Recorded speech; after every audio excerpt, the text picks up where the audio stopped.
Quand l'équipage a vu que l'iceberg est tourné, ils sont venus vers nous. Et je pense que c'est grâce à eux que je suis toujours vivant aujourd'hui. Si tes rêves ne te font pas peur, c'est qu'ils ne sont pas si grands.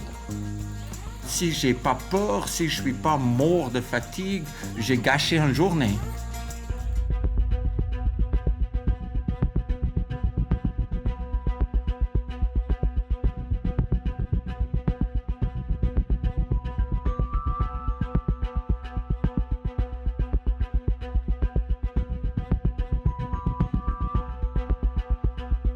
On peut tout imaginer ce qui peut nous arriver pendant l'expédition.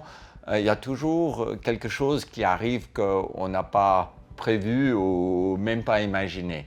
Et là, c'était vraiment en partant, en sautant dans cette canyon. Pendant la première expédition que j'ai faisais, c'était la descente de l'Amazone à la nage, ou avec cette petite hydrospeed. Je me fais embarquer dans un canyon où je ne pouvais pas arrêter. Je passe cette cascade, je tombe sur un rocher, je pète mon genou, la rotule complètement en morceaux, une douleur qui passe en travers de mon corps et je sais que je suis blessé. Au milieu d'une rivière en rapide, maintenant je dois sortir.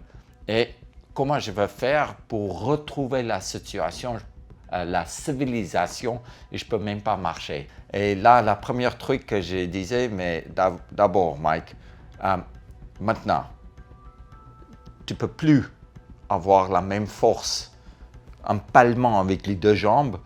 Tu dois aller avec du courant. Reste où il y a de l'eau. Reste où tu es bien. Ça veut dire que de rester calme, c'est la manière qu'on trouve des solutions.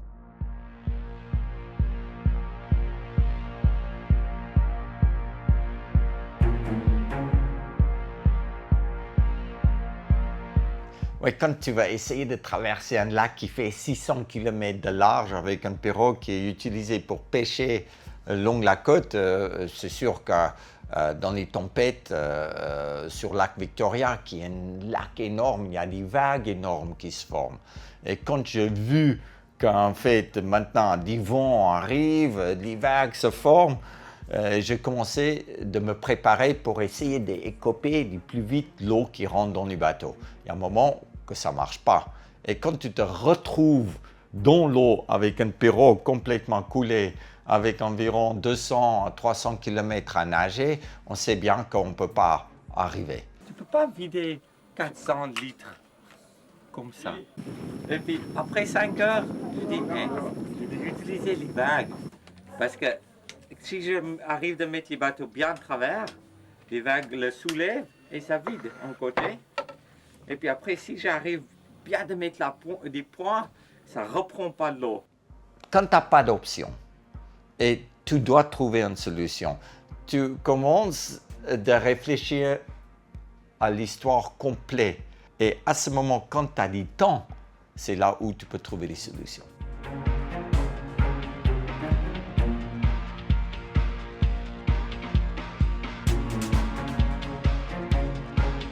Pendant l'expédition Arctos, ma tente a pris feu.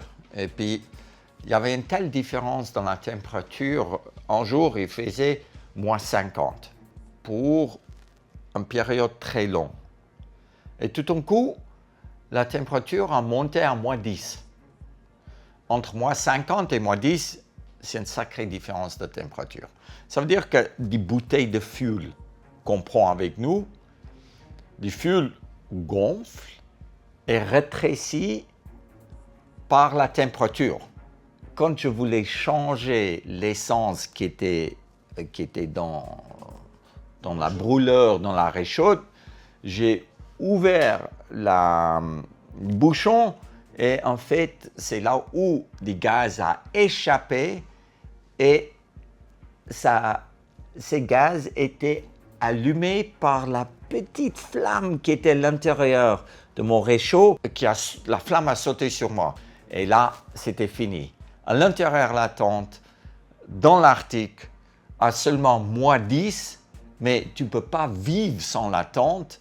et sans sac de couchage et sans tes vêtements, c'était un moment un peu délicat. Heureusement, dans la luge, j'ai eu des autres vêtements qui étaient mes vêtements de réserve. En construisant un igloo, je pouvais rester vivant.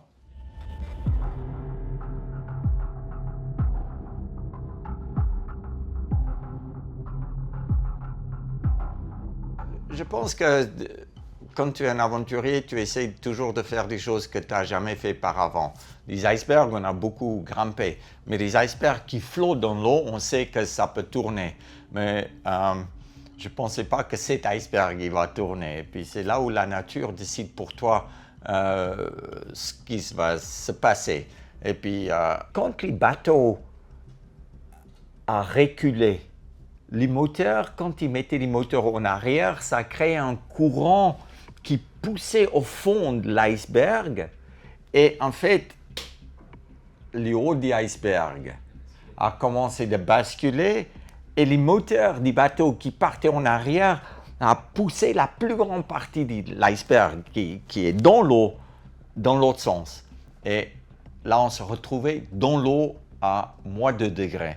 Et normalement, tu restes pas longtemps à -2 avec les chaussures de montagne, avec les vêtements qui est fait pour la montagne et pas pour la mer dans l'eau. Ça veut dire que maintenant, il faut essayer de garder la tête à l'extérieur. Là, il faut rester calme parce que tu coules très vite.